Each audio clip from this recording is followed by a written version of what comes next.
Hey friends, welcome to Haunted Bedtime. Before we get started, just a quick note. There are only a few ads during the first 15 minutes, and after that, it's completely ad-free. Just you and me. If you enjoy the calm vibes here, take a moment to like the video and subscribe, but only if it genuinely feels right to you. And I'd really love to know where you're tuning in from and what time it is for you. Share it in the comments. It's always amazing to see how this little community connects people all around the world.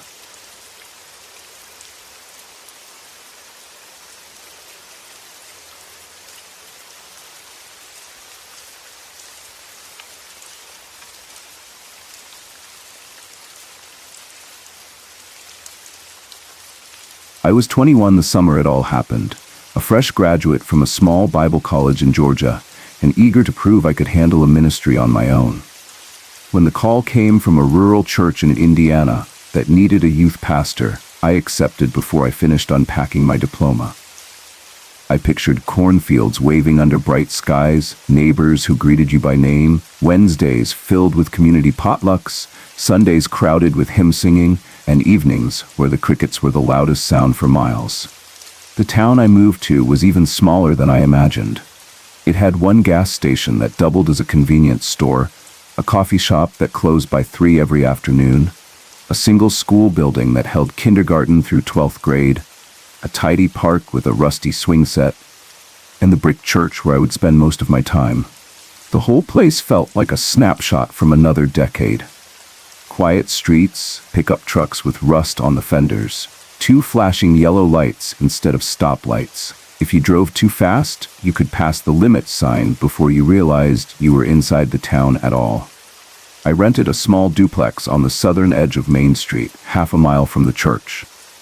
It came furnished with a sagging couch, a squeaky bed, and wallpaper that smelled faintly of fried onions, but the rent was low enough that my thin paycheck covered utilities and groceries. I unpacked the few boxes I owned, hung a couple of posters above the desk, and told myself homesickness would pass once I got busy. My family lived hundreds of miles away, my college friends scattered to other states. Every friendship I had built leaned on phone calls and letters. The loneliness struck harder at night when the cornfields turned dark and the town shut down.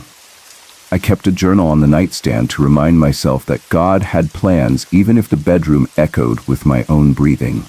That first month, I met plenty of people at Sunday services. Elderly couples who asked if I missed my mama's cooking, parents who wanted to know when the youth room would host game nights, farmers in plaid shirts whose handshakes felt like rough leather. They were kind, but conversations rarely stretched past the church doors or the grocery aisle. Then I met Ray. Ray oversaw the kids' ministry for grades 1 through 5. On paper, his role mirrored mine. Only his sermons involved puppets and coloring pages, while mine required pizza, dodgeball, and Bible lessons teenagers wouldn't yawn through. The senior pastor introduced us on my second day. Ray stood a full 6'6", towering over everyone in the fellowship hall.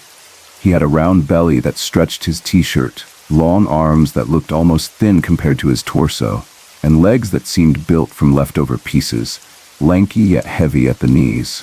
His head showed more scalp than hair, except for a wispy patch above his ears. Thin metal glasses framed eyes that darted around the room as the pastor spoke, then locked onto mine with a bright eagerness. His handshake surprised me. It was gentle, not the crusher grip tall men sometimes use, and lingered half a second too long.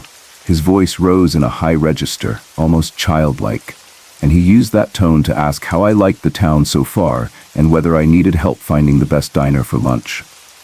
He peppered each sentence with a sudden twitch of his neck or shoulders, a nervous spasm that made his head jerk sideways. Every few minutes his mouth snapped open and his tongue flicked out, impossibly long, as though stretching for air. His appearance startled me at first, but I have always tried to measure people by character rather than looks.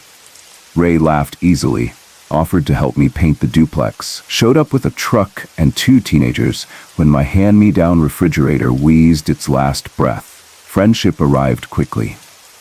Because we were the entire youth department, we scheduled weekly planning lunches at the coffee shop, brainstormed lesson ideas during walks through the park, and swapped television recommendations in each other's living rooms.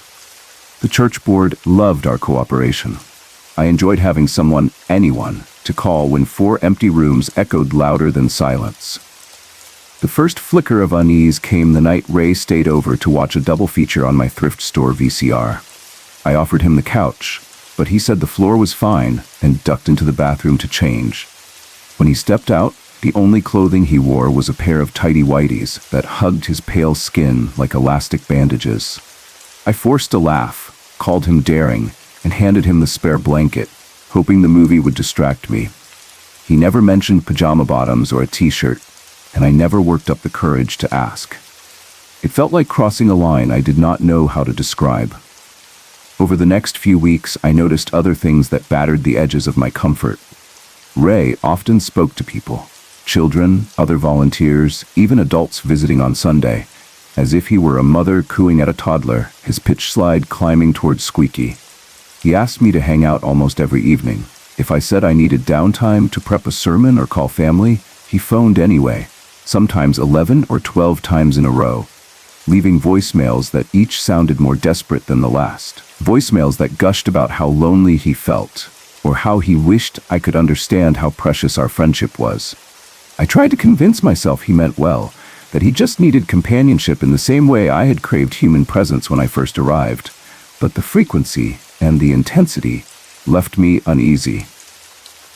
He inserted himself into my spare time so often that saying no triggered guilt, then frustration. One afternoon, he invited me to keep him company at his mother's bakery, a single-room shop with lace curtains and the perpetual smell of powdered sugar. He sat behind the counter, frosting cupcakes, while I perched on a stool, listening to him daydream about future house plans and how many children he wanted. Maybe 6, maybe more. You can never have too many blessings, he said with a soft giggle.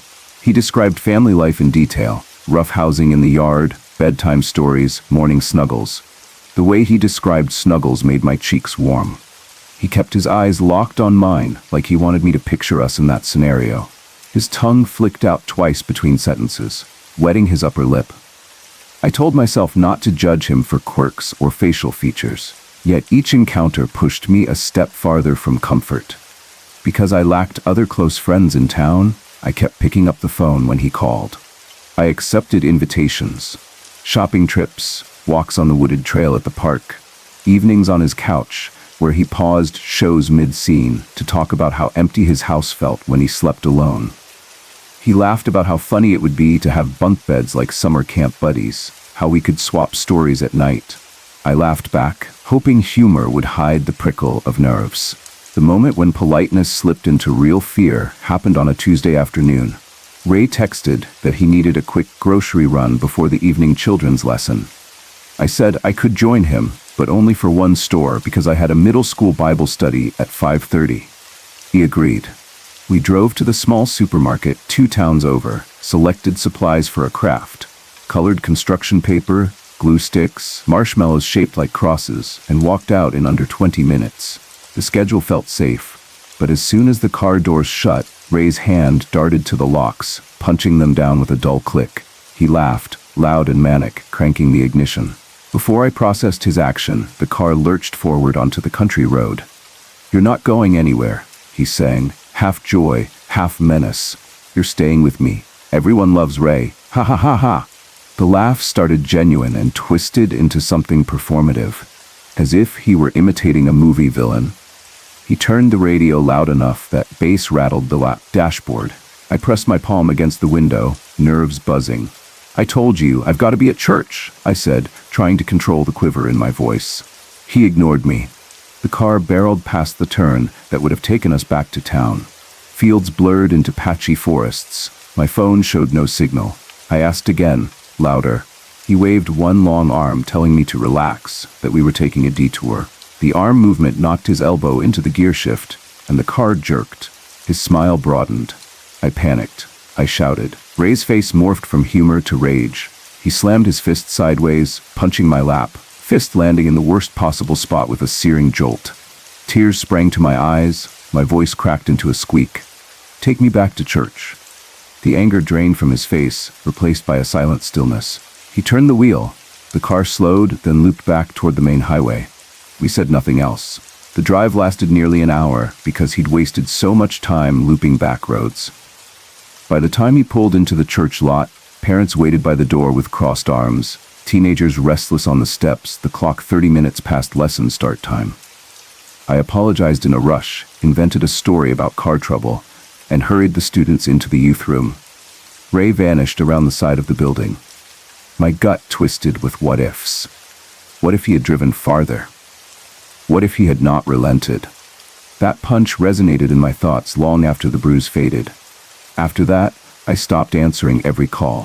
When he invited me out, I told him I had paperwork. When he texted at midnight, I claimed fatigue. Each no wounded him. He shifted to crying voicemails that sounded eerily like a young girl sobbing after heartbreak. High whimpers, begs for another chance, sometimes petitions to God to soften my heart so I would see how much he loved me. Love. The word shattered the last piece of polite denial. I blocked his number, but he found other ways, messages through social media, accounts, voicemails on the church line, handwritten notes slipped under my office door. In person, at staff meetings or Sunday services, he hovered at the edge of rooms. During sermons, I sometimes glanced across the sanctuary to see him staring. Not blankly, not kindly, but with a gaze that sat on my skin like an insect crawling. No expression, no blink, as if he watched a private movie only he could see. Eventually, Ray resigned from children's ministry. Rumor said he'd accepted a teaching job in the neighboring county. His mother boasted to the ladies' prayer group that he had finally found peers his age, fellow teachers who liked weekend trips and karaoke bars. He moved out of his apartment near the church and into a rental house closer to the school. For weeks, I felt lighter. I spent evenings preparing sermons instead of scanning the street for his car. I met a woman, Sarah, sweet and sharp-witted. And within months we were engaged, then married. Ray's name faded to a story I told Sarah only once, summarizing the odd friendship gone wrong, glossing over details I hadn't processed myself. In time, Sarah and I welcomed our first child. Parenthood reoriented my world. Diaper schedules, late-night bottles, the dizzy joy of hearing a baby giggle. We moved to a larger church in a small city 40 miles away, chasing an opportunity that offered health insurance and a nursery program. Memories of Ray collected dust on a high shelf in my mind. Then, 2 years later, my phone rang with an unfamiliar number. I answered out of habit while spoon-feeding applesauce to my toddler. "Hey, old buddy," said the high-pitched voice. "It's been forever." Ray. My pulse jumped. He kept talking, telling me how he missed our talks, how life had improved, how teaching energized him. His speech sounded calmer, less manic, more teacher casual, and he asked if we could catch up over lunch. Part of me wanted to hang up, but curiosity and that old Southern politeness pushed me to agree. He suggested a diner halfway between our two towns. We met on a rainy Saturday. He wore khakis, a polo, and seemed less twitchy. Over coffee, he asked about my wife and baby with what felt like genuine interest. When he invited me to a Friday night high school football game at his school, he framed it as introducing me to his new teacher friends. Sarah planned to visit her parents with our daughter that weekend. I calculated that an hour-long drive would let me watch a game, shake hands, and be home before midnight. Football, friends, normalcy, maybe evidence he had truly changed. I told myself God calls for forgiveness, and I said yes. The sky threatened storms as I parked on the gravel lot near the field. Ray greeted me at the gate, introduced me to 2 other staff members who slapped my shoulder and joked about the team's losing streak. We sat on aluminum bleachers under bright lights, cheering the players, passing popcorn. Ray laughed in the right places, no odd murmurs. For half the first quarter, I relaxed. Then distant thunder rolled, the kind that makes parents scan the horizon. The announcer halted play in the second quarter, ordering everyone to shelter in cars. By the time we reached the vehicles, wind whipped cold sheets of rain across the lot. Lightning flashed close, thunder slammed, and then the tornado siren wailed, a mournful mechanical howl that cuts through any conversation. Ray waved from his car window, shouting over wind that it wasn't safe to drive my hour-long route. He lived 5 minutes away, had a basement, plenty of room until the storm passed. My phone buzzed with weather alerts showing green and yellow bands lined in red dots, possible tornadic cells. I hesitated. The siren blared again. I followed his taillights through flooded streets, crawling below 30 miles an hour, wipers slapping frantic on the glass. His house sat on a narrow gravel road bordered by old maples. It looked bigger than I expected, a 2-story place with an A-frame, roof in gingerbread trim. Porch light flickered under wind gusts. Inside, floral wallpaper fought for attention with shelves crammed full of porcelain dolls, brass angels, and antique clocks ticking in uneven chorus. Ray's mother had recently passed from a lingering illness, he explained, and he kept many of her collectibles for nostalgia. The living room smelled of vanilla potpourri layered over something older, mildew perhaps. I tried to focus on the familiar glow of a muted home improvement show playing on the television while rain hammered the windows. We raided his kitchen for snacks, found crackers and cheese, poured sodas. The electricity flickered but held. Conversation meandered through safe topics. Renovations he planned, a new curriculum at my church, the cost of diapers. Lightning flashed bright enough to silhouette the dolls on the shelves, their glass eyes catching the spark. Each clap of thunder rattled the porcelain plates hung on the hallway wall. Midnight came. The storm still roared. Ray suggested turning in. I asked for couch space. He insisted his bedroom had more room, plus a queen-size bed. I declined.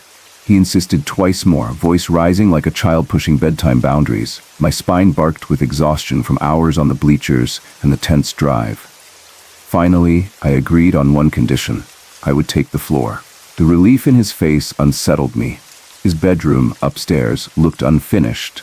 Bare walls except for a single painting of a shepherd leading sheep under a star, an antique dresser scarred by water rings, a narrow window rattling against rain. He tossed me a thin children's blanket, yellowed with age, featuring Winnie the Pooh characters faded almost white. The pillow felt half-stuffed. I spread the blanket on the oak floorboards and tried to find a position that didn't bruise a hip. At 1:45, the wind howled like a freight train outside. The sirens wailed again. I stared at the ceiling, calculating how fast I could reach the basement, in the dark. Around 2 a.m., Ray's voice broke the silence.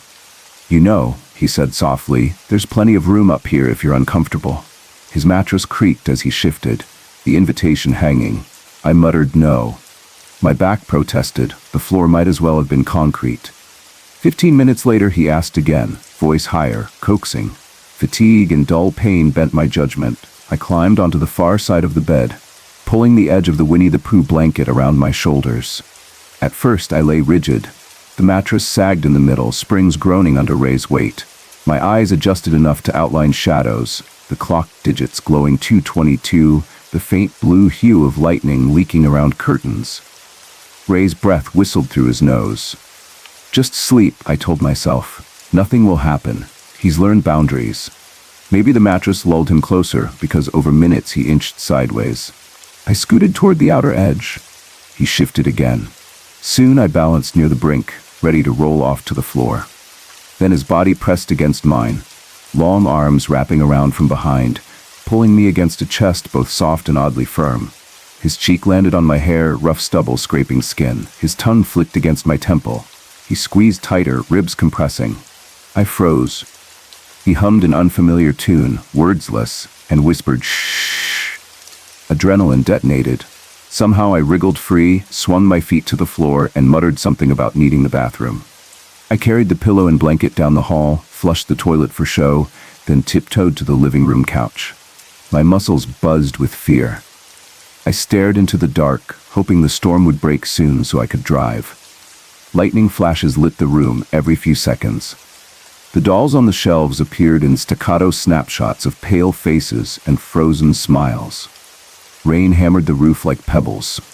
I kept my back to the sliding glass doors so I could see the hallway entrance where Ray would appear if he followed.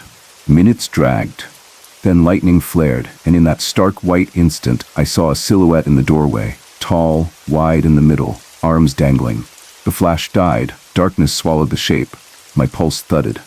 Another lightning burst. The silhouette had moved farther into the room, silent. I held breath, forcing eyelids to stay half closed, the instinct of a child pretending to sleep so the monster would leave. Silence pressed heavy. A third flash exploded. Ray stood 2 feet away, looming over me like a monstrous parody of Slenderman, exaggerated limbs braided to a swollen torso, gleam of glasses catching the light. He bent slowly, tongue slipping out as if scenting the air. A soft lullaby hummed through his lips, a tune I didn't recognize. He leaned closer, sniffed my hair, chuckled. Lightning faded. He whispered into the black, "I'll see you again," before retreating with feather-light steps. The moment his bedroom door clicked, I launched from the couch. Adrenaline propelled me downstairs, through the kitchen, past the basement stair, out a side door into cold sheets of rain. Thunder cracked overhead. My shoes sank into mud.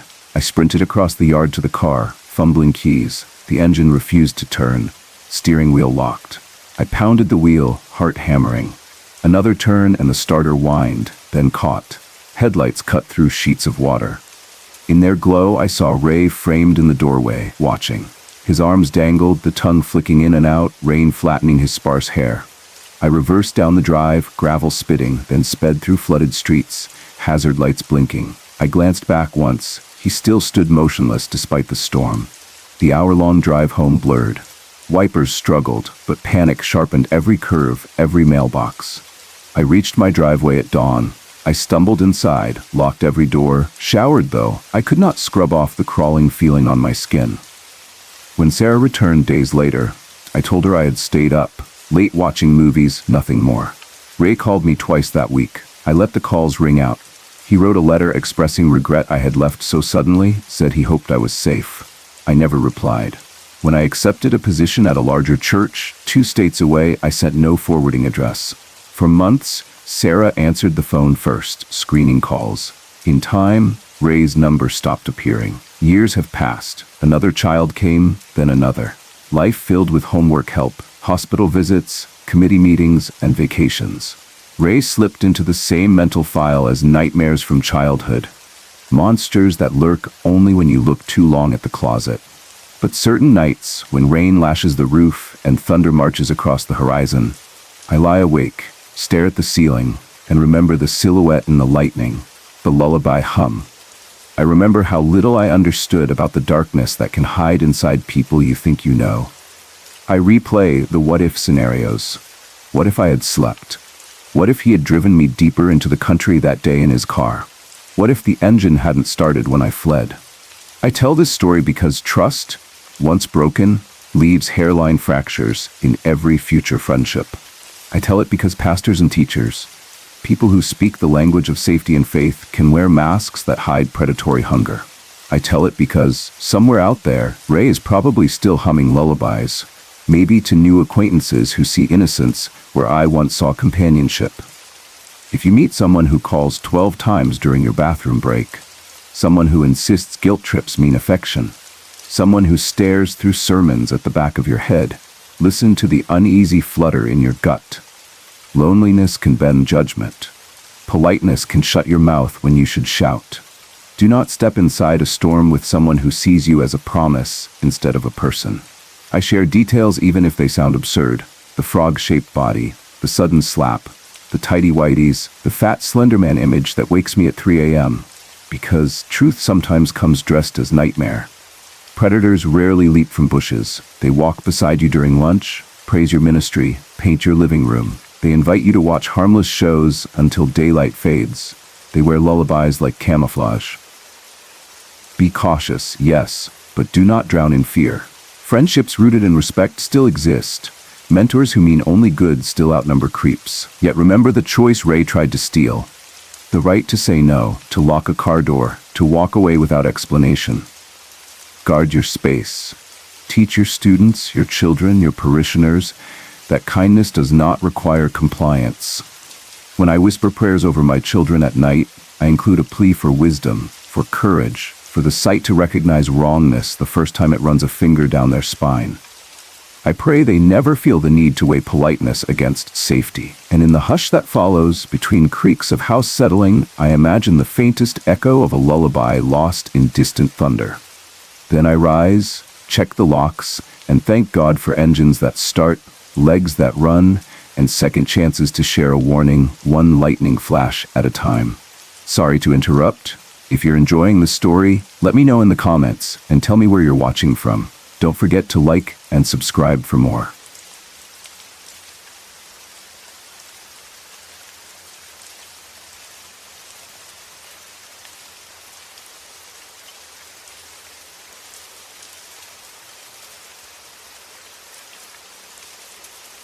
The year I turned 14, my mother accepted a job that reshaped everything I thought I knew about safety, distance, and silence.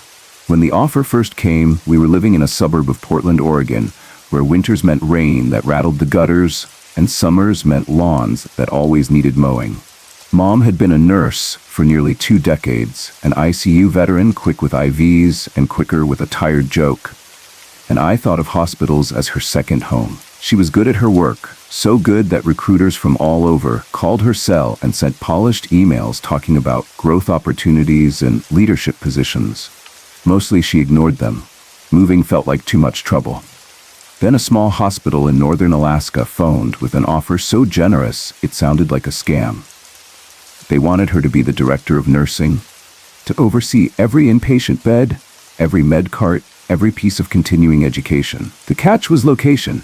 A remote town north of the Arctic Circle, population barely over 700. No roads in or out, only seasonal barges and small passenger planes. A landscape of low shrubs, boggy permafrost, and sky that stretched forever in shades of bruised lilac. The recruiter promised relocation assistance, a housing allowance, and enough pay to knock out her lingering student loans in 18 months. Mom weighed pros and cons in the evenings after her double shifts, scribbling columns on a yellow legal pad. Pro, leadership experience. Con, months of darkness in winter. Pro, generous salary. Con, her 7th grade daughter would be uprooted, thrown into a tiny school at the top of the continent. I tried to argue that I had volleyball tryouts coming up, that Grandpa's birthday was soon, that I had finally learned every shortcut through our neighborhood on my bike, but curiosity snuck under my protests. How many kids could point to a map and say, I used to live up there? When Mom said yes, I felt a tremor of fear and excitement combined, the way I imagine pioneers felt when they turned wagons toward blank spaces on old maps. We flew in late April. From the air, the tundra in spring looks like mottled leather, patches of ice beside shallow ponds, no real trees, only low willows and lichens surviving the wind. The town huddled near the mouth of a slow river that emptied into the Arctic Ocean, its grid of streets paved in gravel rather than asphalt. The airport was one hangar, one portable building that served as terminal, one bulldozer for clearing the single runway. 2 men in parkas chucked our duffel bags onto a flatbed sled hitched to an ATV. The wind cut through my down jacket with a sharpness that belonged to January, not April. Mom told me this was the mild part of the year. We would see 40-degree heat by Christmas. I tried to imagine temperatures so low the inside of your nose froze. My breath came out white. The horizon shimmered. Company housing turned out to be a beige, 2-story apartment block set at the end of a short gravel spur road. It had 6 units, 2 on each floor, slightly elevated on pilings so snowdrifts couldn't bury the ground floor windows. The inside smelled of new carpet and faint bleach. We had 2 bedrooms, a galley kitchen, and a living room window that faced the river. You could watch barges in summer or blowing snow in winter. Our downstairs neighbors were a couple. A man named Derek, who sometimes cleaned equipment in Central Sterile at the hospital, and his girlfriend Miranda, who worked as a ward clerk. I met them in passing, mostly seeing the back of Derek's parka as he trudged to a rust-red pickup in the mornings. Mom waved, polite, but didn't stop to talk. She had orientation sessions, policy binders, and whole lists of staff vacancies to fill before tourist season. I filled my time unpacking boxes, memorizing the new Wi-Fi password, and streaming sitcoms when the internet speed allowed. The satellite lag frustrated me. The bigger shock was the daylight. The sun set close to midnight in late spring, then dipped only for a moment before sliding back up, casting a twilight glow that filtered through flimsy blinds all night long. Sleeping felt like napping at noon with the curtains open. My new school hosted kindergarten through 12th grade in a single L-shaped building near the river. The hall smelled of wet boots and disinfectant.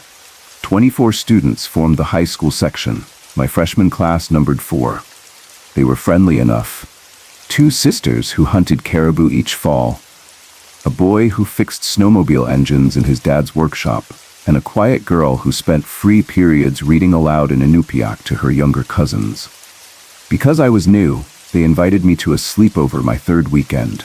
We spread sleeping bags on the floor of the largest bedroom in a prefab house near the generator station, watched horror movies on a laptop until the buffering wheel drove us nuts, and tried not to think about polar bears wandering the outskirts of town. The parents served moose stew. I felt far from Portland and safe at the same time. Back home, however, tension seeped through the floorboards. After a couple of weeks, I noticed thuds from downstairs, doors slamming, heavy things hitting walls. At first I thought somebody dropped moving boxes, but the pattern repeated almost nightly. Raised voices filtered up, sometimes in words, more often in muffled bellows. Derek's truck headlights swept out of the lot at strange hours, engine roaring, snow crunching under oversized tires. Mom brushed off my questions with gentle deflection. "Adults argue," she said. "Best to focus on school." Her shoulders looked tight. When she phoned her sister, I overheard fragments. Audit, missing narcotics, inventory sheets, staff meeting meltdown. She caught me listening and smiled too wide. By July, I felt comfortable, walking alone to the park by the river. Comfortable enough with the constant daylight that a friend could sleep over, while Mom pulled an overnight, supervising 3 new nurses on the wards. We ordered pizza from the single coffee shop, which doubled as takeout in the evenings, played card games, then settled in front of the flat screen with a stack of borrowed DVDs. The sky outside slid into perpetual dusky orange, the kind of half-night that never gets truly dark. Around 1:45 a.m., credits rolled on the last movie, and my friends Ray and Liv dug through cupboards for microwave popcorn. I flopped on the couch, listening to the whir of the fridge and the click of the magnetized knife rack shifting as the building settled. At 1:57, I heard boots crunching outside. At first, the sound blended with wind, but the steps stopped at the foot of our staircase. Every apartment had an exterior wooden staircase with metal treads. The clang rang deliberate in the quiet. None of our neighbors came home that late except Derek, and his truck usually announced his arrival. I muted the television and waited. A dark shape emerged near the landing. Streetlights were scarce, just 2 sodium bulbs at opposite ends of the lot, but the constant twilight let me see enough. A tall man in a hooded jacket, black or maybe dark gray. He paused, then climbed. 2 steps. Pause, 2 steps, pause, heavier each time, like he carried something weighty or like he was deciding whether to continue. My chest tightened. Mom wasn't due home until after 7. No one else had our exact staircase except the unit next door. But that apartment belonged to a lab tech who left on a supply plane 3 days earlier. My friends stood in the kitchen doorway clutching half-pop popcorn bags, mouths hanging open. The second-floor landing outside our front door creaked. A fist slammed against wood. Not a polite knock, an angry pound. 3 blows in rapid succession that rattled the echo chamber of the stairwell. Ray whispered, "Is that your mom?" I shook my head. Mom never slammed. The man pounded again, louder, then rattled the doorknob. The lock clicked under pressure, the deadbolt holding. 6 feet away, the living room window gave a full view of the landing. Our lights were off, except for the television's blue glow. I dove for the remote, turned the screen black. Without the TV shining, we could see him better than he could see us. He wore a black knit cap pulled low, a scarf or maybe an upturned collar covering his chin. When he leaned near the window, amber dusk lit the upper half of his face enough for me to recognize Derek, the downstairs neighbor. His eyes looked wild, unfocused. Something white glinted around the edges, little bits of frost or maybe plaster dust. He jabbed the glass with one finger. His mouth moved. We heard nothing through the double pane. Liv tugged my sleeve and motioned toward my bedroom. We shuffled, crouched low. My phone sat charging on the nightstand. With trembling fingers, I dialed Mom's number, pressed speaker so we could all hear the ring, but service hiccuped. 1 bar flickered. The call failed. Our internet was satellite. Outages happened in bad weather. I tried again. This time the call connected. Mom's voice came on breathless, as though she'd been sprinting between patient rooms. I whispered the situation. She ordered us to stay low, stay silent, and promised to call the on-duty security guard, one of 2 weathered men who moonlighted as hospital maintenance. She said she was coming home. The phone cut out before I could beg her not to drive. We waited. Derek circled the windows like an animal trying each side of a trap. He stomped down 3 steps, then back up.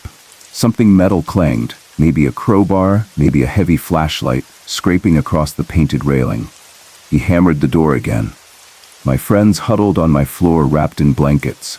I peeked through the blinds. Derek pressed his forehead to the window, eyes darting side to side. He cupped his hands to shield glare, trying to peer in. If he smashed the glass, could he reach the latch? I pictured his arms snaking through, lifting the small lever, breaking the dead bolt with a single thrust. I imagined him lugging my friends and me down the stairs, into a truck, into the river. My heart thumped so loud I feared he'd hear. He paced again, knocking once more, then descended the steps slowly. The crunch of boots moved farther. Then silence.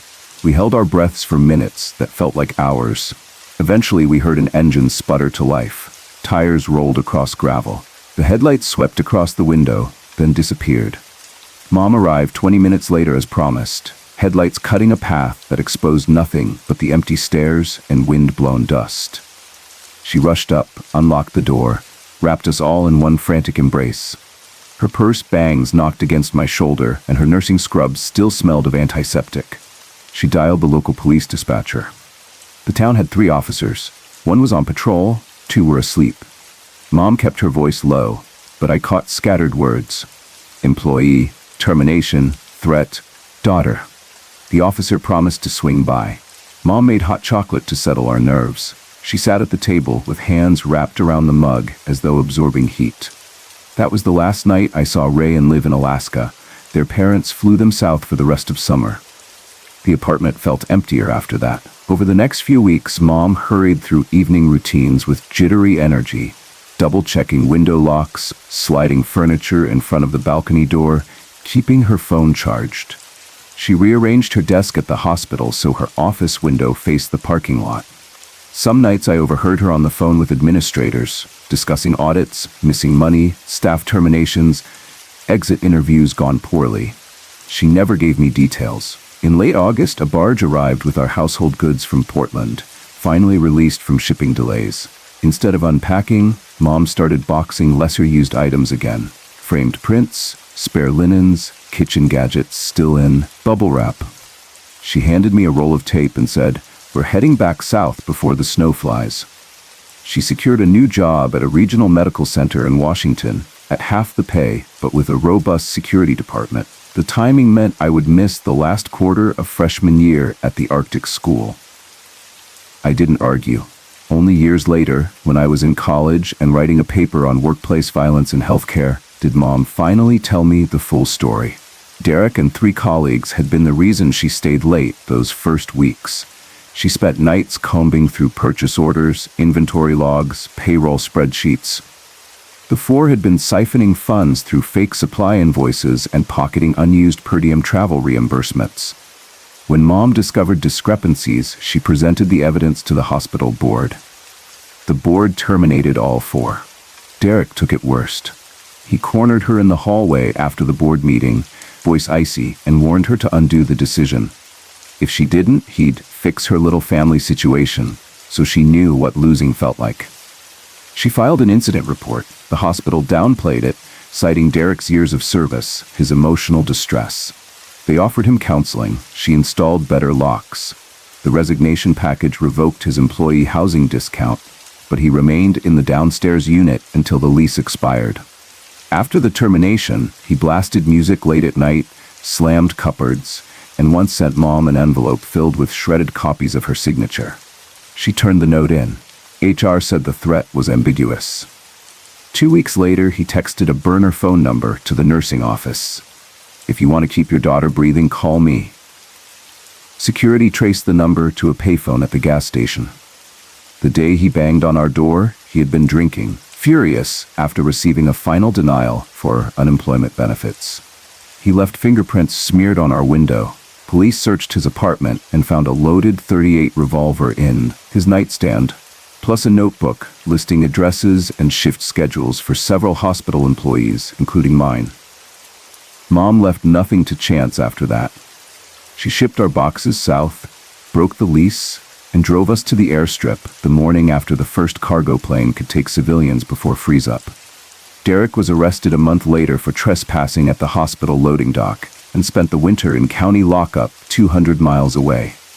By the time spring thaw opened the river again, we were living in a townhouse outside Seattle, and the midnight sun belonged to another life. Sometimes during college I'd dream about the tundra, about the way the horizon curved, about silence so vast you could hear your own pulse. In those dreams I'd stand at the top of the wooden stairs again, the dusk light pale as milk, and watch a dark figure climb one step at a time. I'd wake before he reached the landing, but my heart would slam the headboard like his fist on the window. I wonder what might have happened if glass had shattered. I wonder how thin the line is between safety and catastrophe for people who blow whistles on corruption. In daylight, I tell myself we were lucky.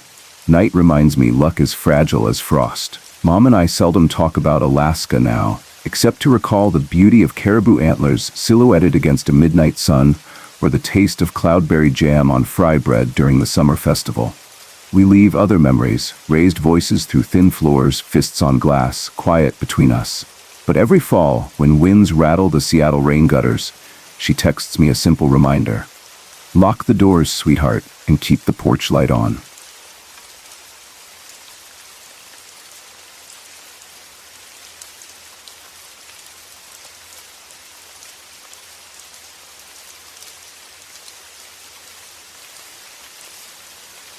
Our trip to Gatlinburg had started out like every cozy vacation my parents ever promised me. I was home from college for spring break, and the three of us, Mom, Dad, and me, were determined to get away from buzzing phones, traffic sounds, and the everyday pressure that squeezes its way into normal life, even when you tell yourself you will not let it in. We chose Gatlinburg because it sits in those lush Tennessee mountains, and every friend who had ever been there swore it was impossible to leave without at least one silly bear figurine and a deep love for smoky barbecue sauce. We booked a rental cabin on a ridge outside of town, the kind that shows up on travel websites with words like secluded, romantic, and commanding views. The photos promised sunsets spilling gold over tree-covered peaks, a fireplace in nearly every room, and rocking chairs on the porch big enough to swallow you whole. The cabin did not disappoint. The porch swung like a cradle in the breeze, and the air smelled of pine and campfire whenever the evening cooled. During the mornings, we walked through craft shops downtown. Tiny stores crammed every shelf and corner with handmade soaps that looked like slices of cake, leather journals embossed with bear paws, and glossy wooden signs that repeated mountain mottos such as "The mountains are calling" in cursive. We poked our heads into candy stores where the smell of melted chocolate climbed the walls, and we fought the pull of fudge samples by telling each other we would visit later. Though in truth, we kept nibbling corner pieces until our fingers grew sticky. After the shopping stints, we drove further into the park and hiked thin trails that folded around tall trees. The undergrowth smelled like wet leaves. Squirrels climbed trees with spring energy, birds darted across shafts of light, and now and then we spotted marks left by black bears on bark. Each evening we gave into barbecue, thick ribs, pulled pork sandwiches, and burgers that dripped sauce onto paper baskets. Gatlinburg's food scene somehow made my body hungry every 3 hours, no matter how much I had eaten earlier. By the fifth night, our days felt steady, simple, and safe. We had hiked a long trail called Alum Cave Bluffs, where a soft rain had fallen halfway up. The mist made the air smell fresh, and we laughed at our own muddy ankles whenever a patch of sun slipped through. Later, we stopped at a diner near the road, squeezed into a booth, and shared the kind of bacon-topped cheeseburgers that always seem larger than they appear on menus. After paying the check, we drove to a small grocery store, not much bigger than a gas station market, because Dad insisted we needed more snacks, pretzels, peanut butter cups, and another bottle of the local root beer he had discovered on the first day. It was closer to 10:30 p.m. than we realized when we rolled our overstuffed paper bags out to the car. The lot was mostly empty, which told us the other tourists were already back at their hotels watching cable. Leaving downtown Gatlinburg, you only need to drive a couple of minutes before the bright lights turn into darkness broken by porch bulbs. Our cabin sat in a neighborhood of maybe 24 other cabins spread across steep switchbacks, each house balanced on tall stilts so the decks could hang over the slope. Because the curves felt like something a child might draw, tight, immediate, and back-to-back. The 1,500-foot climb from the main road to the cabin took 10 or 15 minutes, even though the crow flight distance looked tiny on a map. Dad took each turn slowly so the brakes would not burn, easing the car forward then tapping the pedal before the next curve leapt into sight. Mom hummed with the radio, road trip calm. I looked out the back window, watching small porch lights fade behind thick trees as we wound up the mountain. Inside the cabin, walls of honey-colored pine made everything feel warm even before we turned on lamps. The living room held a sofa that swallowed you no matter how you sat, and a coffee table made from a slice of cedar whose rings told a long story. Off that room, 2 bedrooms waited, one for my parents, one for me. Each had its own little faux flame electric fireplace. When we first checked in, I laughed at the fireplaces because real wood burned on the main hearth. Why would anyone need an imitation flame in a separate room? Yet after 4 nights, I grew fond of the gentle orange flicker behind glass. It gave just enough glow to walk through the room without banging knees on bedposts. We emptied the grocery bags onto the kitchen counter. Mom pulled out playing cards, and soon the 3 of us were perched around the table, trying to beat each other at rummy, a family tradition that somehow always ends with Mom winning. She has a knack for remembering every discarded card. Dad grumbled fake complaints when she laid down the finishing set. She simply smiled, the way she always has when she knows she has us both in the palm of her hand. We cleaned up the decks of cards, switched off most of the lights, and each drifted to our rooms. I brushed my teeth, closed the door, and turned on the little electric fireplace. Snow-colored LEDs mimicked glowing embers beneath logs that were nothing but plastic. I took off my watch, an old gift, set it on the nightstand, and noticed it was a bit after midnight. My eyes burned in the heavy way that comes only after hiking. I crawled under the comforter and let the steady low hum of the fireplace fan soothe me. The next thing I knew, I was waking up in the half-dark of my room, unsure what pushed me from sleep. A soft orange glow still filled the room. The fireplace had not timed out. I rolled over, intending to let it keep burning, but the brightness pierced my eyelids every time I shut them. I debated whether getting up was worth the chill that would greet my feet. Eventually, I sighed and swung my legs out of bed. As I pressed the power button, I noticed the watch on the table. The faint glow of its tiny numbers read 3:57 a.m. I yawned, stretched my shoulders, then crawled back under covers. Outside my window, I heard the rumble of a car engine. At first, I thought it was my imagination, but the sound lingered and moved, rising in pitch, then fading as if heading up the mountain. Occasionally, we did hear cars that late. The mountains attract night owls who drink downtown or travelers who misjudge distances, but most drivers stayed tucked in at that hour. I let the hum slip into the background and closed my eyes. The next sound changed the air entirely. A firm, echoing knock on wood. My bedroom door was closed, so the knock was not inside. It came from the cabin's front door, which sat only a few yards from my parents' bedroom. I raised my head from the pillow, listening. Another heavy knock, followed quickly by 2 lighter raps, like knuckles slapping then a fist. Maybe I drifted half asleep again because I expected silence, but instead the knocking resumed, steady, loud enough to vibrate through the floorboards. Living in any neighborhood, you learn the difference between a polite tap and a knock driven by urgency or anger. This belonged to the latter category. A muffled voice spoke from outside, low, words unclear. I stayed in bed until I heard my father's footsteps on the living room floor. His quiet presence made me think everything would resolve.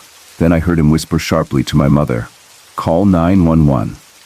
3 numbers that, when spoken by a parent in the dead of night, feel heavier than any curse. My stomach dropped.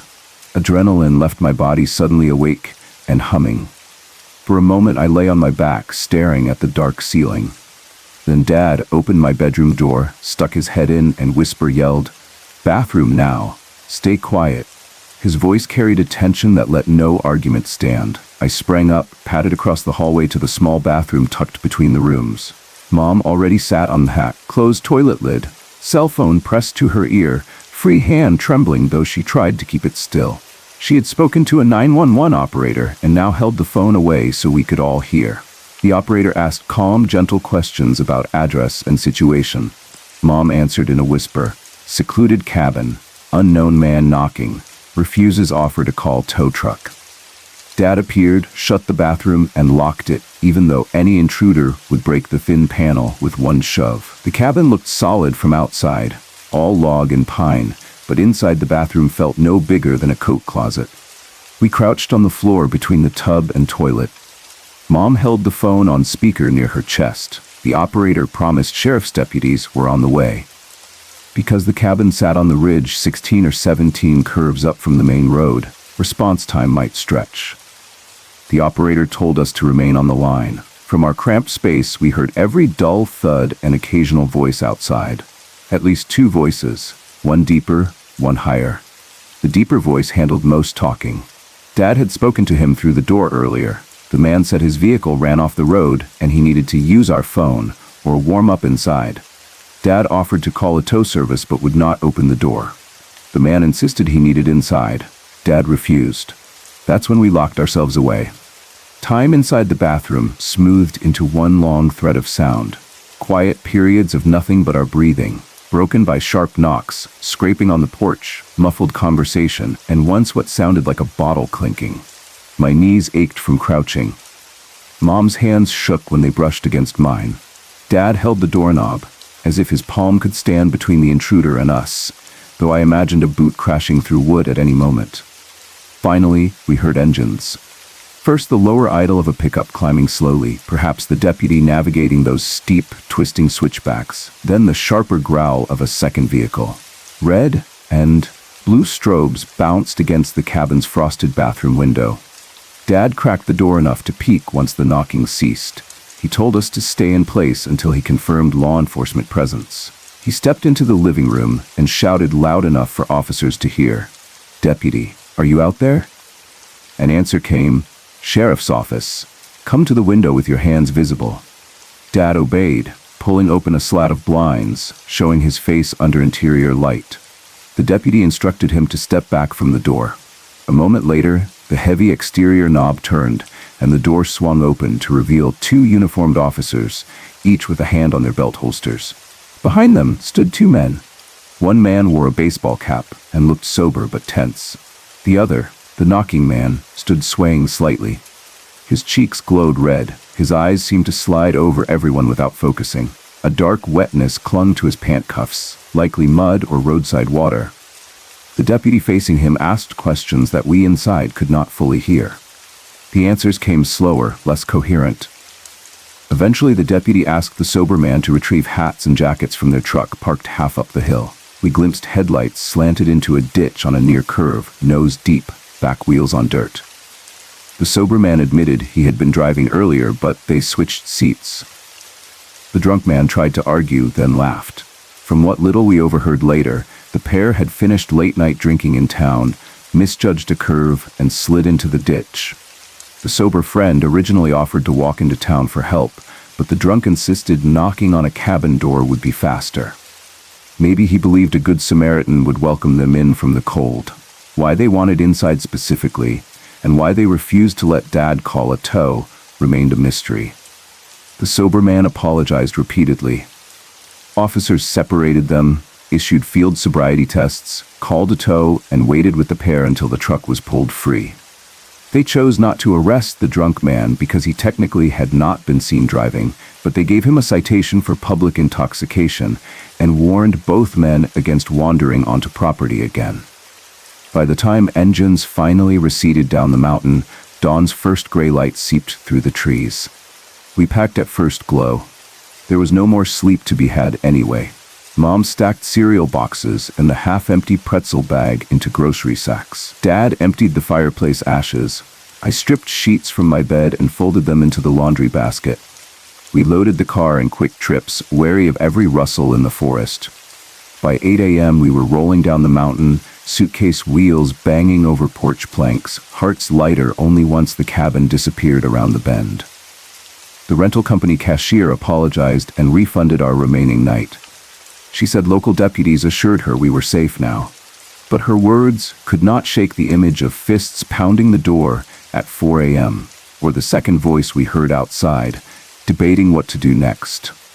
We drove straight through Tennessee and Kentucky before stopping for fast food, the first meal eaten without appetite. Months later, the memory still returns when I least expect it. The glow of electric flames on pine walls, the sudden change from peaceful sleep to adrenaline, Mom's trembling hand on my shoulder, and Dad whisper yelling instructions. I think often about the drunk man's insistence. What did he truly plan at the door? Was he simply intoxicated and cold, or did he see a dark opportunity when porch lights failed elsewhere? I wonder too about the sober friend. Why did he allow the pounding? Why not drag his friend back toward the truck and wait for sunrise? When I picture them, I feel a chill unrelated to mountain air. Our family has traveled since then, but when booking cabins, we now choose groups of rentals close together, not remote houses tucked behind sharp curves. We carry our cell phones from room to room in case 911 is ever needed again. And we keep blinds closed at night, but always peek outside if something feels off. The world outside a cabin door can change from harmless to threatening with one wrong knock. The sheriff's deputies handled the situation without harm, yet part of me knows we had luck on our side that morning. The thought lasts longer than any vacation souvenir. I share this story to remind anyone who stays in secluded cabins: lock doors, trust instincts, and do not ignore a strange knock at 4 in the morning. Stand firm like my dad did, polite but unwilling to open. Call for help early rather than telling yourself it will be fine. Because sometimes the difference between a scary memory and a real tragedy is only the thickness of a deadbolt and the few minutes it takes a deputy to climb a winding mountain road.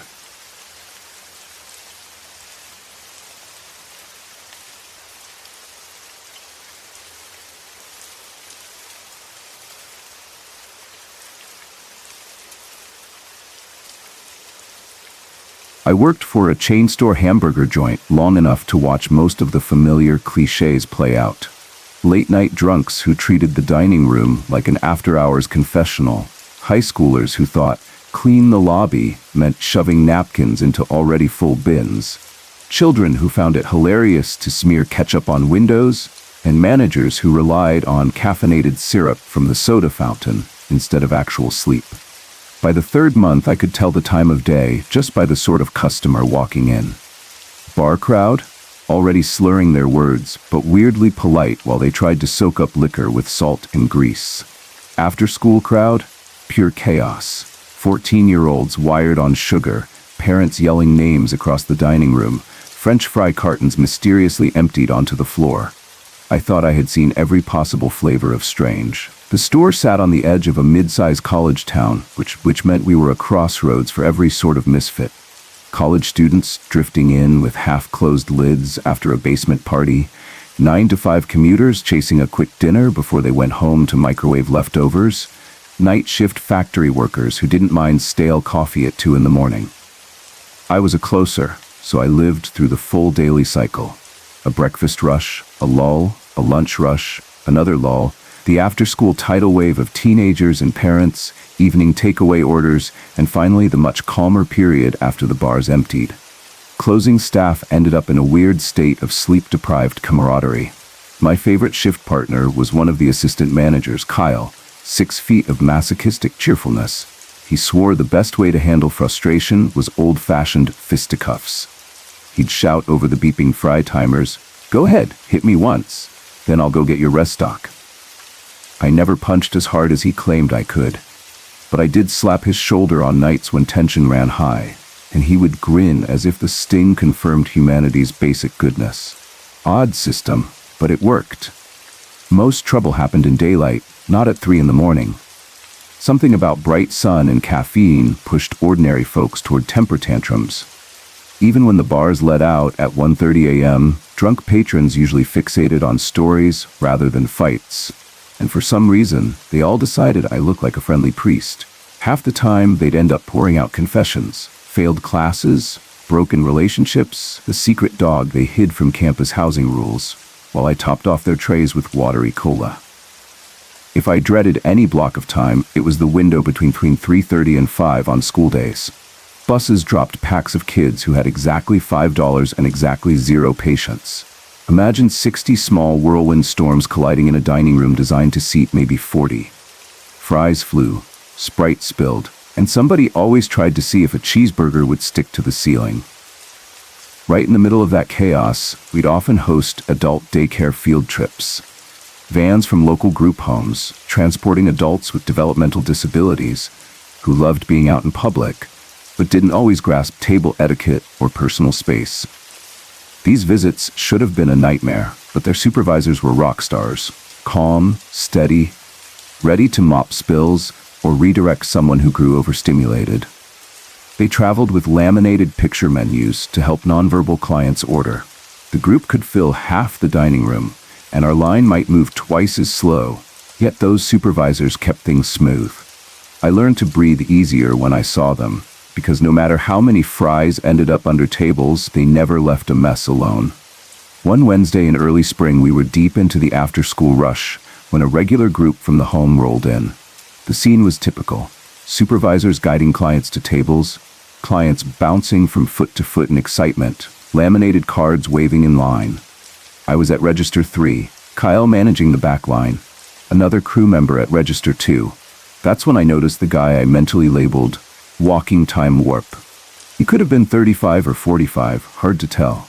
Shoulder-length black hair that hadn't met a brush all day, bootcut jeans faded almost white, a denim vest over a beat-to-death band t-shirt. Picture someone who worshipped early 70s hard rock and never noticed decades change.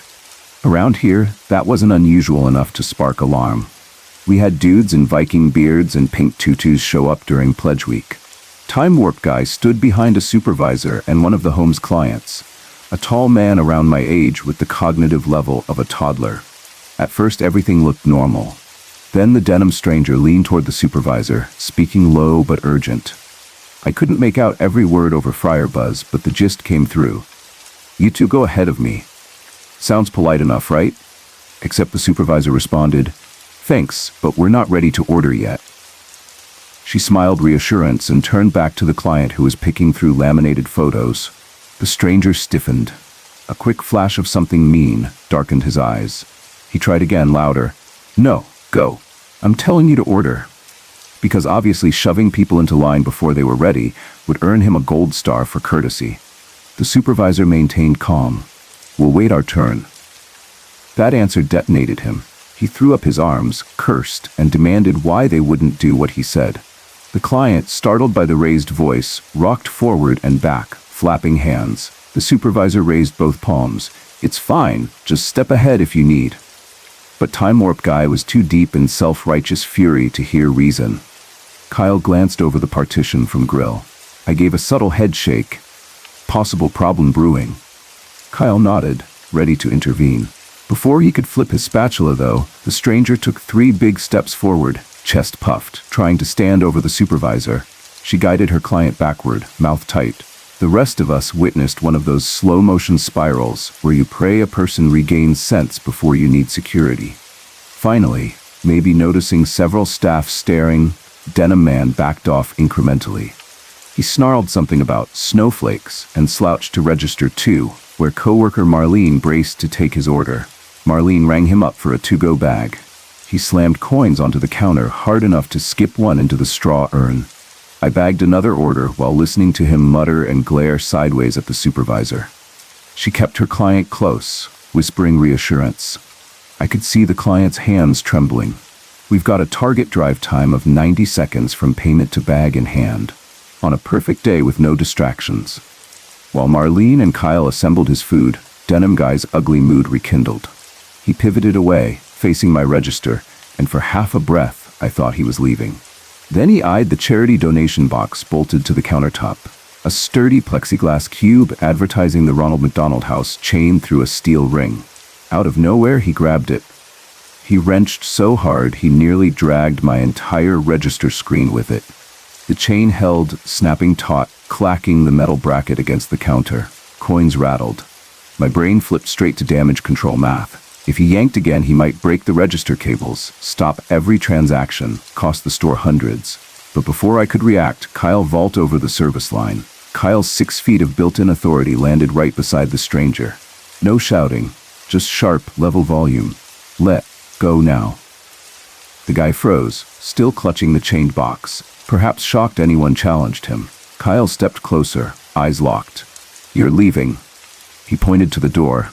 Take your bag and walk. For a second I worried Denim Man might swing, and reflex told me to grab a fry basket, scalding oil still dripping, to use as barrier.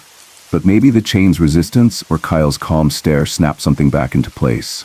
The stranger released the donation box, snatched his to-go sack from Marlene, and stormed out. Relief slid through my shoulders, but adrenaline stuck. The supervisors herded their group to pick up counter. I bagged their order, stuttering out an apology they shouldn't have needed. They assured me everyone was okay, though a couple of clients remained wide-eyed at the commotion.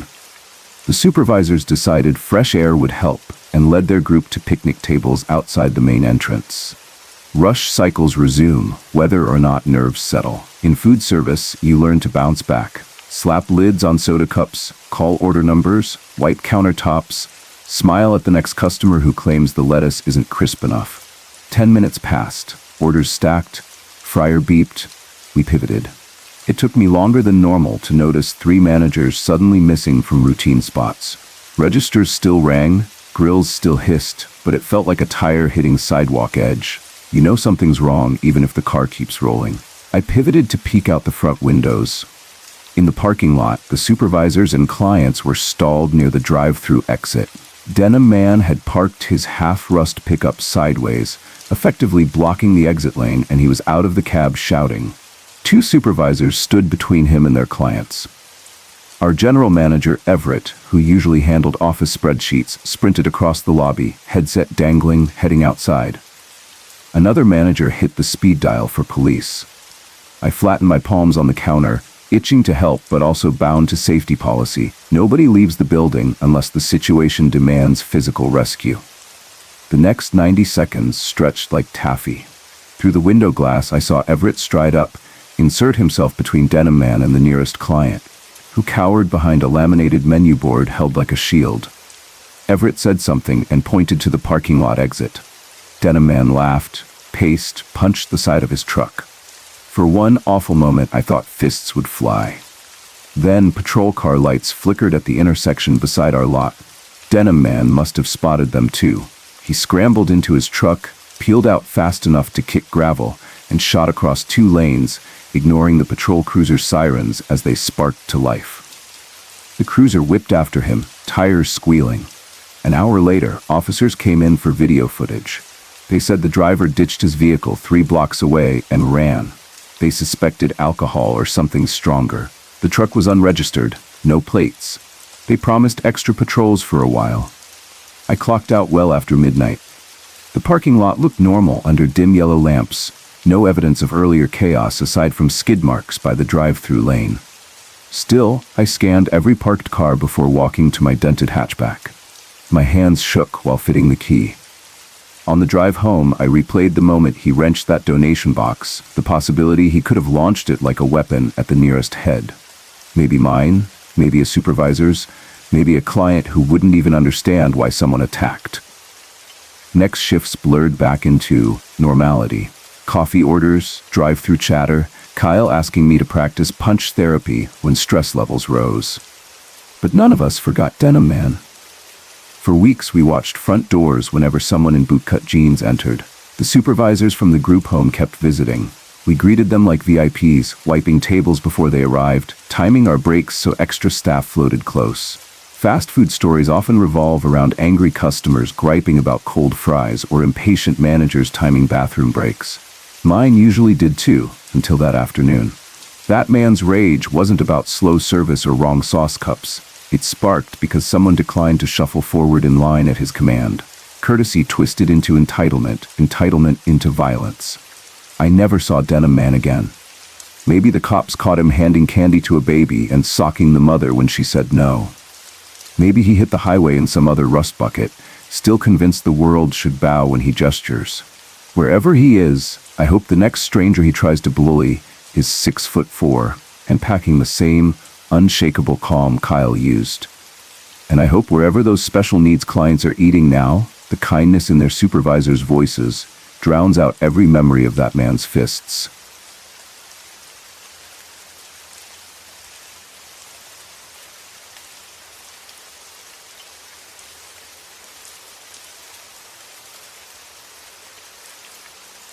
It was a Thursday in November of 2016, the kind of late fall night in North Alabama when the air has teeth but the wind keeps its hands in its pockets. I was alone in the basement, wrapped in the familiar glow of meters and screens, finishing a mix for a local band. The studio sits under the house, all the walls thick with insulation and quiet, a little nest of cables and compressors where hours tend to slip by unnoticed. I'd stepped upstairs a few minutes earlier to pour a drink and tell my wife I was on the last listen before printing the mix. She was curled on the couch with the TV throwing soft colors around the room. I promised I wouldn't be long and went back down the steps, back through the small control room that opens into the soundproof tracking space, back into the narrow focus that comes only when the clock reads late. And the work is almost done. I hit play and listened straight through, made 2 small tweaks, and decided I needed air before committing to the final bounce. The studio doesn't have an outside door, so to get under the sky, I have to walk out of the live room and up into the garage, cross the concrete between tool bench and lawn equipment, and push through the side door that opens onto the driveway. My phone was in my back pocket. Habit had me checking the Facebook page for the studio as I reached for the door. No messages from clients. No comments I needed to answer. I clicked the lock button, slid the phone away, and stepped out under the night. Our side driveway is as wide as 2 cars set shoulder to shoulder. Beyond its edge stretches a side yard about 15 yards across, flat for a bit, and then rolling gently down toward a line of trees. 2 tall pines hold that corner like sentries, and then the yard falls away to a thick belt of rocks and brush that lines a city drainage ditch. Across the ditch, the ground rises hard into another tangle of woods and stone. Up a steep hill to the backside of a neighbor's house, I can only ever glimpse through the leaves in summer and through skeletal branches in winter. That house faces a different street. We share only the land that dips and lifts between us. The street light at the back of our cul-de-sac sits maybe 75 yards to my right. It was the only eye open at that hour. The house across the ditch was dark. Most of the neighborhood seemed to be asleep, weeknight stillness nestled into the roofs and gutters. I remember thinking how clean the air tasted, cold and simple. I took a breath and let the quiet seep in the way it does when you step away from the hum of electronics and the soft hiss of HVAC. Then, the quiet changed. It didn't deepen, it stopped. One moment the crickets were working their steady rhythm, and the night birds chirped the stray notes they like to lean on, and somewhere far off a dog tossed a single bark into the dark the way dogs do. The next moment the whole thing shut off like a switch. No insect chorus, no half-distance HVAC units grumbling across siding, no faraway tires whispering on the main road 10 blocks over. The air turned taut enough to raise the hair on my arms. A chill slid over my shoulders, not the temperature kind, the other kind that feels like a hand hovering an inch above your skin. I turned left and scanned the backyard, the part that caves into the small park beyond our fence, and saw only the kinds of shadows I know by heart. I listened, and the world gave me nothing. When I swept my eyes back across the side yard, I saw it. Hovering above a flat gray rock, one of the stones that sit like small islands near the line where grass yields to brush, was a smoky white shape with its own dim glow. It was the size of a small tree, or the signpost at the end of the street. 12 feet tall, I would learn later when I measured, but in the moment I understood it only as enormous, a figure that made the pines look like frames around a picture. It had the unmistakable outline of a human caught inside a shroud. Head, shoulders, arms hanging close to the sides, legs pressed together, a towering silhouette, a mummy without bandages. There were no feet. The base of it hovered a few feet above the rock, as if the stone were a dock, and the figure a boat that refused to tie off. My brain, grateful for any ladder out of the shock, reached for weather. A patch of fog it offered, one of those thin, breathy swirls that wander in from the ditch and find a cold pocket. But fog doesn't stand up and hold a crisp shoulder line. Fog doesn't outline a jaw. Fog doesn't have a defined space where you can just barely make out trees behind it, as if you're looking through ground glass. I blinked hard, wiped at my eyes with the back of my hand, blinked again. It didn't budge. It only watched me, or that is how it felt. The sensation of being observed landed fast and whole, like being on stage and suddenly realizing the house lights are up and 1,000 eyes are on you. I had lived in that house for 6 years by then.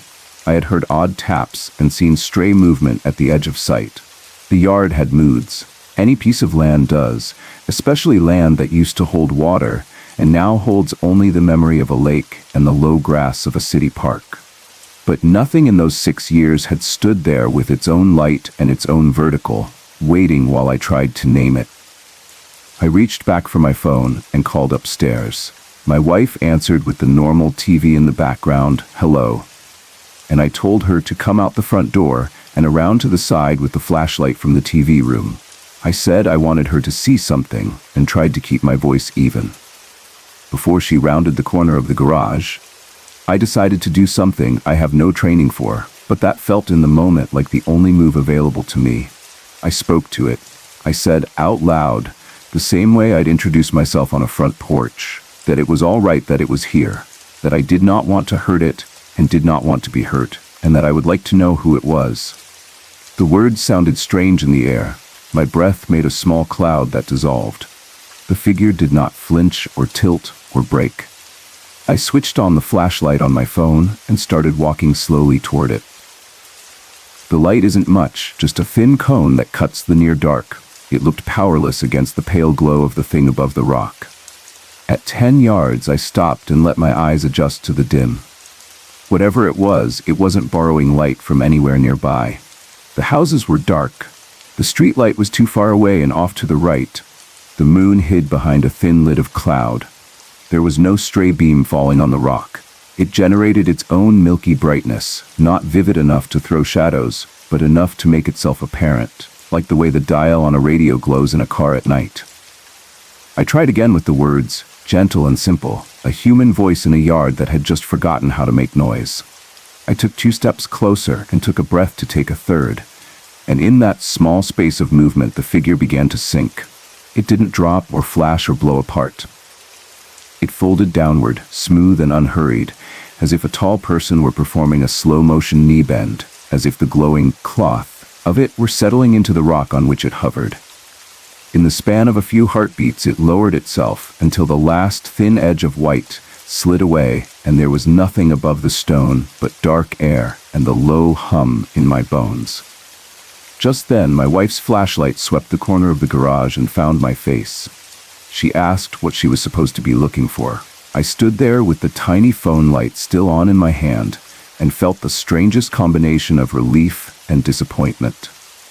I told her what I had seen in quick pieces, walked her to the rock, and played the fat beam of the flashlight over the ground where the glow had been. The grass looked like grass.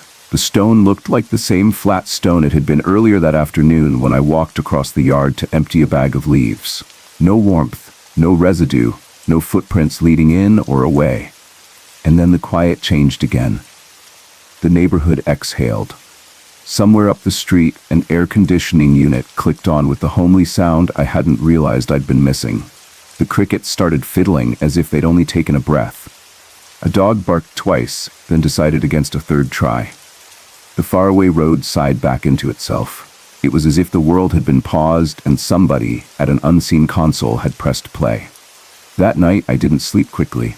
The image of it kept rising whenever I closed my eyes, the crisp head and squared shoulders, the way the white inside its outline seemed to move like breath or slow smoke. I kept replaying my approach, asking myself if I should have stayed still and called my wife sooner, if holding my ground instead of stepping forward would have bought her a chance to see it too. I kept landing in the same place. I felt watched, but I had not felt threatened. There was no sharp taste of dread, no heat in the eyes, no weight, like an approaching storm. It stood. It looked. It lowered itself out of sight. In the morning, with the sensible sun fallen across the yard, I took a construction tape from the toolbox and walked back out to the rock. I found the tree trunks I'd used the night before, as quick measuring sticks in my mind, and checked my sense against the metal. 12 feet, give or take. Just under 4 feet across where the shoulders had been. I stood at the distance I'd kept and marked the angle to make sure memory wasn't playing with the numbers. The yard felt like a yard again. The ditch gurgled the little it always does. The pines shifted in a small breeze. None of it let me forget what I'd seen, and none of it tried to add to it. When you live in North Alabama, you live on land that holds older stories than the asphalt and cul-de-sacs can tell at a glance. Our lot backs up to a park that looks like it has been something else before it was mowed and named. A low-lying bowl that could easily have been water in the last few hundred years. A place where people would have come and gone with their own patterns. I have no documents that attach a particular name to our patch. No map with a red dot that says here. But it isn't hard to imagine that long before I built a control room under the kitchen and hauled amps through the garage, other hands knew this ground and counted on it. When I stood on the driveway that night with my phone light warmed in my palm, I wondered if I had just been looked at by a former neighbor from long, long ago, or by something that lives nearer to the land than any person, a spirit of the place, if a place can be said to have a spirit of its own. I don't have equations for any of this. I don't have a neat label I can paste over the dark and walk away feeling clever. I have the memory of the way the insects stopped. I have the outline of a tall, white, smoke-bright figure with its own gravity, hovering above a rock that has been there longer than I have, folding itself down into the earth the way a person would pull a blanket over their shoulders and sit. I have the sudden restarting of night noises that came on cue with my wife's arrival. I have the lack of fear that sat in my chest beside the awe and made room for my voice to try a simple hello. I have the tape measure numbers and the 10-yard mark in the grass where my steps stopped. I have the nagging thought that if I had stayed still, someone else might have shared the site with me and saved me from being the sole carrier of it. Every now and then since, I've stepped out into that same sliver of yard at the same late hour, letting the door close gently behind me, letting my eyes wash over the rock and the trees and the ditch and the far-shadowed hill. Most nights give me only what they always give, the solace of ordinary darkness, the faint silver of frost on the grass when it's cold enough, the odd comfort of a neighborhood breathing and turning in its sleep. Once or twice I have noticed the insects fall quiet for a moment and felt that same hair-raising pause, and once or twice I have started talking to the air again, just in case, offering the same promises of harm withheld and the same small request for a name. If it was only for me, I can carry it. If it belongs to the land, I can share it gently with whoever asks. If it was an answer to a question I didn't know how to pose, I will try to ask it better next time. I don't know what I observed. I know what I saw, and I know how the night behaved, and I know the feeling that ran along my skin like the lightest electric current while I stood on the driveway with my mouth open and my brain searching for words. Maybe I stepped into a thin place with its own rules. Maybe a former resident of the land stopped by to check on the person living over the old, shallow lake. Maybe a piece of the past stood up and then laid itself down again, and the crickets clinched their instruments for a minute out of respect. I can't prove any of it, and I'm not sure I want to. The thread of the moment is enough. The basement music, the quiet promise to my wife that I was almost done, the slap of the garage door, the cold air, the sudden silence, the white figure above the rock, my small human voice trying to be polite, the slow descent, the beam of a flashlight arriving, and then the world starting itself back up as if someone had just nudged the fader.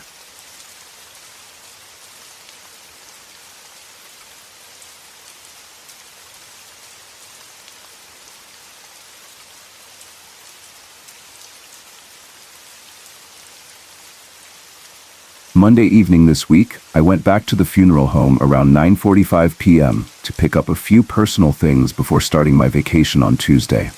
The building was quiet, and the night felt wide and empty around it. The cemetery spread out like a dark sea on all sides. Hundreds of acres of quiet ground, with rows of stones that caught the faint light and looked like small pale boats on a black lake. I parked, turned off the engine, and sat for a moment listening to the tick of cooling metal. When I stepped out, the air was cool and still. I locked the truck and walked toward the door with my keys clinking in my hand. It was the kind of night where you tell yourself everything is fine, yet your shoulders rise by themselves and you keep glancing to the side. If you have ever felt watched while standing alone in the middle of a large cemetery, you already know that feeling. Nothing moves, and yet you are sure that something does. You breathe and hear it as if someone else is breathing along with you. That feeling walked right beside me from the truck to the door, down the hallway, and into the office. I tried to shake it off, telling myself I was just tired and excited for a break, but the sense that I was not alone followed me like a shadow I could not step away from. It made me think of something that happened years ago when I was working at another funeral home in North Alabama, an evening I have never completely explained to myself. Back then, I had been called to meet the county coroner at one of our funeral homes just as the sky was turning purple and the edges of the clouds held on to the last light. He was bringing in 2 cases from a murder-suicide, and our facility would hold them. In that part of the state, the coroner did not have his own long-term space, so he used funeral homes on a rotation until families chose where to go. The cases came in, and I helped bring them into the prep room. The sterile smell already in the air, the hum of the cooler like a low note that never stopped. After the transfer was done and the paperwork was exchanged, the coroner left, and I stood alone in the quiet. The building had a way of going still after business hours. The lights were lower. The carpet muted every footstep. The walls held the day's voices and then slowly let them go. I felt calm at first. I went to the office, poured a cup of leftover coffee that had gone a little bitter, and sat under the warm lamp. I opened the folders and read the death certificates and the notes about the 2 lives that had crossed and ended, one in violence and one in despair. The office was a small pool of light in a larger darkness, and I did not mind it. I have always felt that learning a few details about a person gives you a kind of duty to treat them with care. It was not morbid to me. It was respectful. I sat there longer than I meant to, turning pages, imagining the houses, the roads, the small habits mentioned in the notes. The sunset faded, and then it was fully night. The building did not creak. The air did not move. I felt at peace. After half an hour or so, I stood, stretched, turned off the lamp, and walked out to my truck. I wanted to go home, hug my kids, and maybe open a couple of cold beers to wash the taste of stale coffee out of my mouth. The sky had turned to a high black dome with a few weak stars. I drove onto the road and let the tires hum. I had not gone more than 10 miles when my phone lit up and the ringtone cut through the steady noise of the engine. I answered, and the voice on the other end told me we would be keeping both cases after all, and that I should return and start the embalming process. For a second, I thought about the evening at home that had just slipped away, and I felt the heavy pull of turning around. I agreed, of course. This is the work. I took the next safe place to turn, swung the truck around, and headed back into the dark. Pulling into the parking lot again, I noticed it before I even killed the engine. Earlier, the building felt like a quiet room waiting politely for me to finish my coffee and put things away.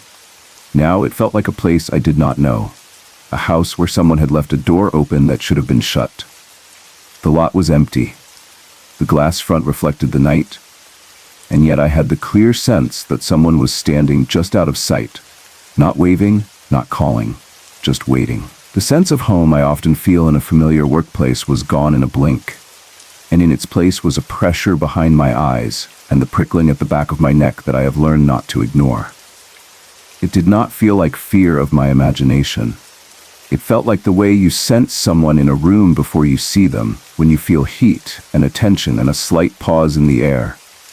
I went inside anyway because that is what you do. I turned on the hall lights, washed my hands, and moved toward the prep room. The equipment sat ready. The tables shone under the bright lights. The stainless steel held cool reflections. The small bedroom that used to serve as a staff room in the old days sat beyond the prep room door, long since turned into a storage space, stacked with boxes and tools and odds and ends we seldom used. I pulled the supplies I needed, laid things out the way I always did, and took a slow breath to steady myself. Work has a way of carrying you forward. Routine steps become markers on the path. I told myself to stick to the steps.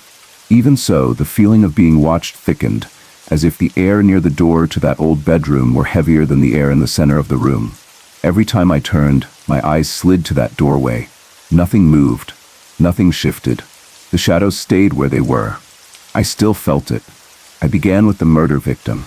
The moment I started, a feeling rose in me that I could not push away.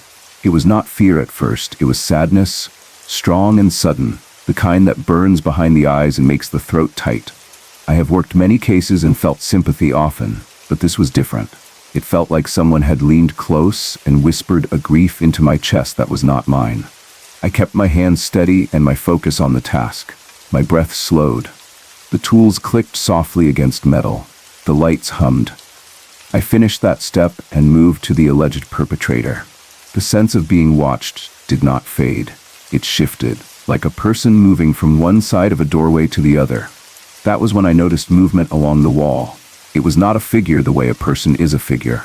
It was a shape that was not a shape, a patch of darker dark that drifted along the paint as if the wall were a river, and it was a cloud sliding across the surface. I did not think it right away. I did not leap to the word ghost. I only stared and measured my breath and told myself to describe what I saw as if I were telling it to someone who would not believe me. A translucent shadow moved along the wall from the direction of the storage room toward the garage door. It stretched and thinned and then gathered itself, more dense at the edges than in the middle, like smoke seen against a window at night. It did not make a sound. It moved slow, as if it knew where it wanted to go and had all the time in the world to get there. Necrosis has a smell that marks itself into your memory and never leaves. Anyone who has worked in a hospital or cared for a wound that turned bad knows that smell. It is sharp, sour, heavy, and it settles into your clothes and the back of your mouth. I knew that smell well, and I knew the difference between the odors of the work and what walked into that room with me. As the shadow reached the end of the wall and paused, the air beside me changed. It was as if a door to a rot-filled cellar had opened, and the breath of that place rolled out. It was decomposition, yes, but not like the ordinary process we manage and treat with respect and care.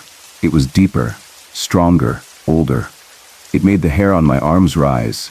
It made my scalp feel tight and sensitive, as if each hair was trying to stand on its own. My body braced by itself. The fight-or-flight response lit up in me like a switch. I did not run. I did not speak. I stood and watched and kept my hands on the task because that was the only thing I knew to do that made sense. The shadow seemed to sense that I had seen it. It did not turn because it had no face to turn, yet the feeling of being observed doubled back at me. It is a strange thing to feel watched by something that has no eyes. It is stranger still to know, in your bones, that it knows you know. It drifted back along the wall, moved toward the end of the embalming table where I stood, and then held there. The odor thickened, strong enough that I had to close my throat and breathe through the smallest opening I could manage. It was as if it stood beside me, close enough to touch, the air colder on one side of my arm than the other. I could see nothing clear enough to photograph. I could measure nothing with a meter. I could only stand there and be honest about what I felt and saw. Then the shape began to drift away again, as slowly as it had come, sliding toward the garage door, thinning, easing its hold on the air as it went. The smell went with it, like a tide pulling back, leaving the room lighter, though not bright. It reached the edge by the door, and then it was gone, not like a light turning off, but like fog that steps back from a field when the wind changes. I finished the work I had to do.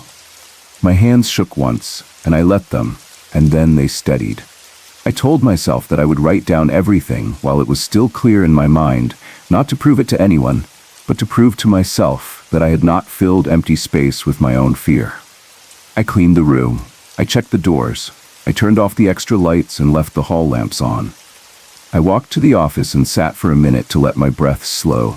I listened. The building sounded like itself again, pipes and wires and the soft hum of machines. I do not know what visited that evening or why. Maybe it was connected to the terrible way those lives ended.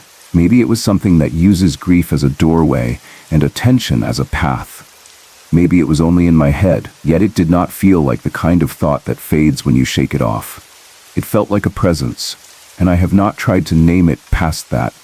Once my task was complete, I did not stay. I locked up and went home with the image of that slow, dark shape resting in the back of my mind like a weight I could not put down.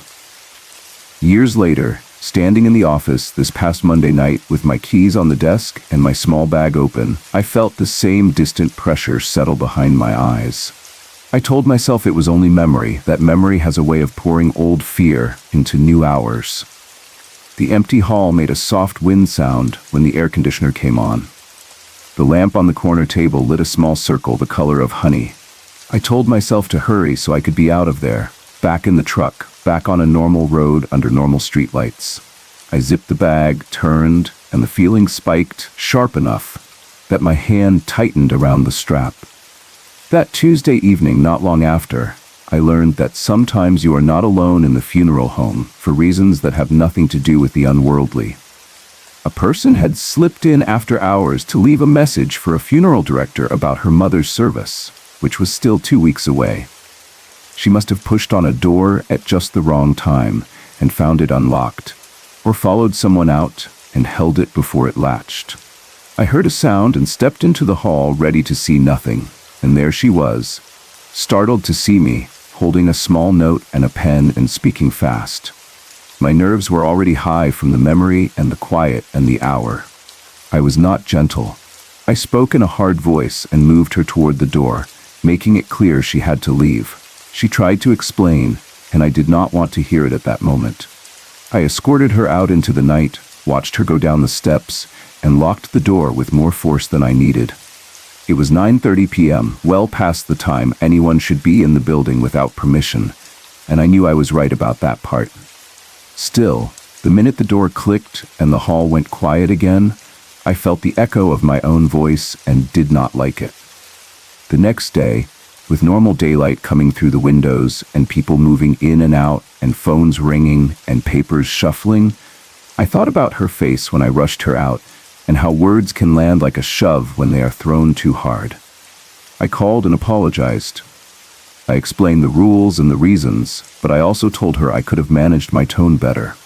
She accepted it with the easy grace people sometimes show when they have also done something they should not have done. We both laughed, soft and quick, and then we moved on. I have returned to the memory of that long-ago night many times, not to frighten myself, but to be honest about the parts of this work that most people never see. The living and the dead share a building in our care. We do our best to stand steady between them, keeping what should be kept, cleaning what should be cleaned, speaking in low voices, and moving with purpose. Most nights the work is routine. The quiet is only quiet. The hum of the cooler is only a hum. Every once in a while, though, the air feels different, as if a person has leaned close and wants to see what you will do next. Maybe it is only the power of sad stories pressing against the walls. Maybe it is something else that walks the edge between here and whatever comes after, drawn by open doors and the bright work lights over stainless steel. I cannot say.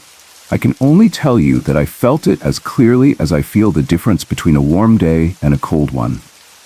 It came, it moved along the wall, it stood beside me with the odor of rot so strong it defeated the chemical smell of the room, and then it went back the way it came. That is the truth as I experienced it. I can stack details all day. The time, the steps, the direction of the movement, the doorway to the storage room that always makes me think of old staff stories, the way the shadow stretched thin near the garage door, the exact way my breath caught.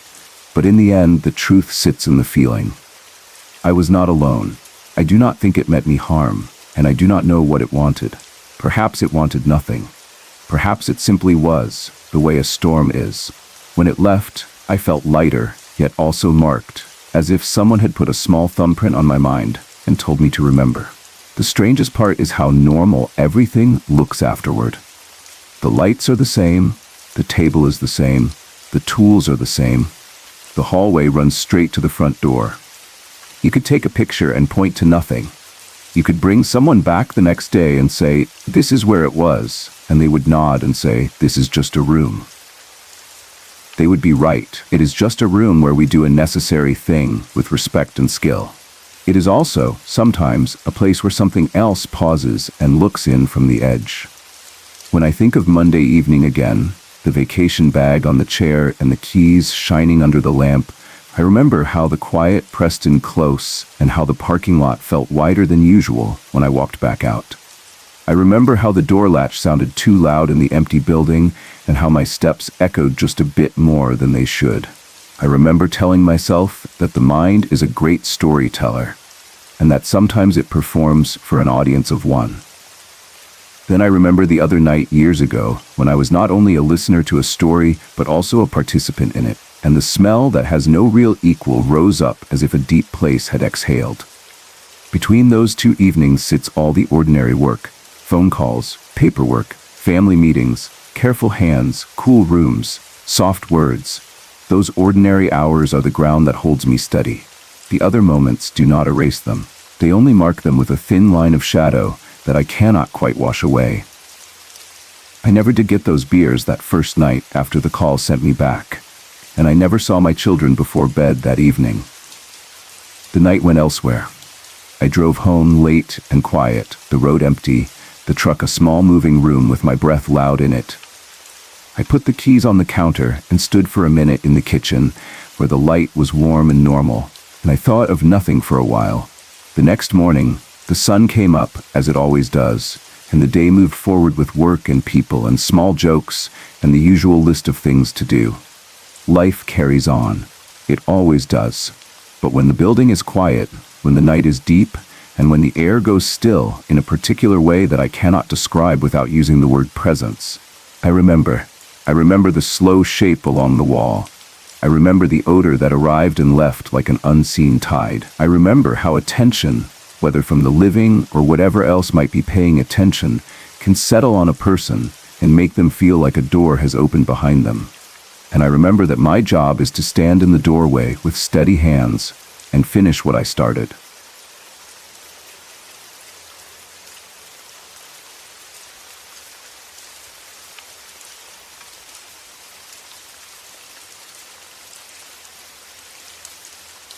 We moved into the rental house in Mobile County, Alabama in 2015. It was a plain, comfortable place on a quiet road with big trees that leaned over the yard. The front porch had a railing where we hung small plants, and the driveway curved just enough that you could not see the road from the living room window. It felt safe. My 3 children and I settled in quickly. We learned the sounds the house made: the soft thump when the air conditioner started, the water lines that clicked once after the washing machine finished, the old wood that sighed when the weather changed. For a long time, nothing felt strange. It was just a house where we cooked dinner, did homework, watched movies, and argued about bedtime the way most families do. After our first year there, I started to notice small things. At first, it was only tapping. It would come at the windows even when the air was still. It did not sound like rain. It sounded like the light touch of a finger, like someone trying to get attention but not wanting to be rude about it. I would get up, walk to the front room, and see nothing outside but the porch and the plants swaying a little. Other times, a spoon would not be where I left it, or my keys would turn up on the hallway table instead of the kitchen counter. These were small things, nothing that made me afraid. I told myself I was busy or tired, and that these were normal lapses. I did not think much of it. The tapping kept happening. It was never hard. It was soft and regular, like 2 or 3 knocks, and then a pause, and then 2 or 3 more. It would stop the minute I stepped close. A couple of times I opened the front door and went out to stand on the porch. The air would be quiet and heavy, the kind of quiet that presses close around you. I would go back inside and tell myself it could be a branch, or heat settling, or the house talking to itself the way old houses do.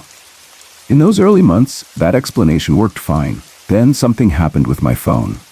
On several nights when I was completely alone in the house, I would hear it hit the floor. The sound was unmistakable. It was that flat slap a phone makes when it lands on tile and skids a little. I would be in the kitchen and hear it in the living room. I would be in my bedroom and hear it in the hallway. The first time, I thought one of the kids had left it on the couch and it had slipped off. I went to pick it up, only to find it sitting exactly where I had left it on the end table, screen down, not moved at all. The second time, I thought I was hearing things. The third time, I knew I wasn't. The sound would repeat. It was like someone kept picking it up and dropping it, over and over, but there was nothing there when I looked. My stomach would tighten, but nothing else happened. I never felt like I needed to run. There was no heavy cold, no rush of dread. There was only that strange, restless sound that felt like a child testing a boundary. I told myself there might be an explanation that I did not understand yet, but in my heart I had already accepted the idea that we might not be living there alone. The house did not feel mean. It did not feel dangerous. If anything, the air carried the feeling of someone curious, someone who wanted to be noticed without scaring anyone. I decided that if there was an entity there, it did not want to hurt us. Because I never felt a bad energy from it, I did not worry about our safety. I stayed calm, and I told myself to lead by example so my children would not learn fear from my face. A little while after my own strange moments started, my children began to have their own. One night, my teenage daughter came down the hall to find me. She looked tired and annoyed. "Why do you keep messing with my door?" she asked. Her tone was more confused than angry. I told her I hadn't touched it. She explained that she had closed her bedroom door, turned around to do something at her desk, and when she looked back, the door was open again, just a little bit. She had closed it more than once, and it kept easing open the same amount, like someone had set it there and then put a finger to hold it. I walked down to her room with her and checked the latch. The door was old, but it was not loose. The frame fit snug. There was no slope that could make it swing. We tested it again. It stayed shut for me. She closed it, turned away, and when she turned back, it was a sliver open, just enough to show a thin stripe of the hall. She looked at me, and I knew the question in her eyes before she said it. I decided to be honest. I told her I had noticed a few things too, and I told her that I did not think there was anything to fear. I said that if she ever felt uncomfortable, she could speak out loud in a firm, polite voice and ask it to stop and to leave. I said that respect matters, even in a situation like this. I said that we would not be rude, and we would not mock what we did not understand. Not long after that, my oldest son had his first experience. I had put him to bed and was doing dishes when I heard his voice down the hall. "What?" he said. Then, "Come in." He sounded puzzled, not scared. I dried my hands and walked to his room.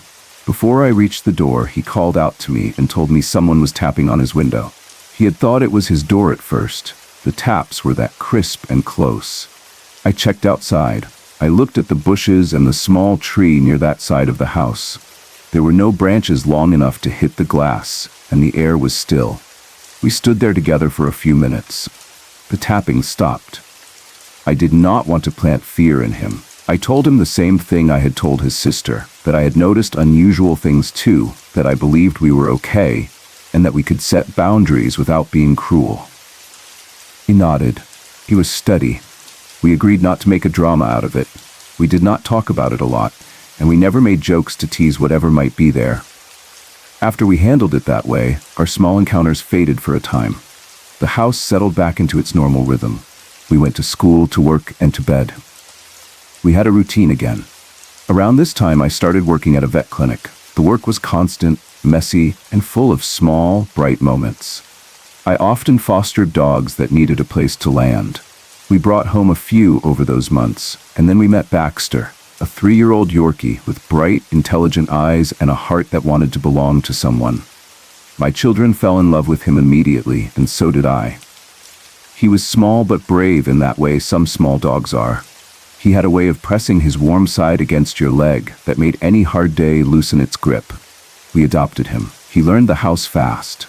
He knew where we kept his leash, where the back door clicked, and which cabinet held the treats. He slept at my feet when I watched a movie in the evenings, a steady little weight against my ankle. One night, I was on the couch with a blanket and a glass of water, watching a movie in the living room. The house was quiet, and my children were in their rooms. Baxter was asleep beside me with his head tucked near my leg. He had that heavy dog sleep, slow breath in and out, paws twitching once in a while, like he was chasing something in a dream. The living room faced a blank interior wall, no windows on that side. The kitchen opened off to the left, with two entrances. One left entrance next to the couch where I sat, and another right entrance only a few inches from the blank wall he faced. You could walk in a circle through living room and kitchen and end up back where you started. Out of nowhere, Baxter's head snapped up. His eyes went wide and fixed on the blank wall across from us. He stood up and put his front paws on my lap to get a higher view. He did not look at me at all. He just stared. I thought he might have heard a car in the driveway or a neighbor outside, but there was no sound from the porch.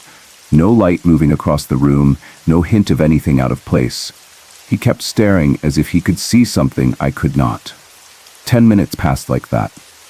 At first, I pretended not to notice, telling myself he would settle down. Then I saw his body start to tremble. The hair along his spine rose, one strip at a time, until it stood up in a straight line. A deep, low growl started in his throat, a sound I had never heard Baxter make.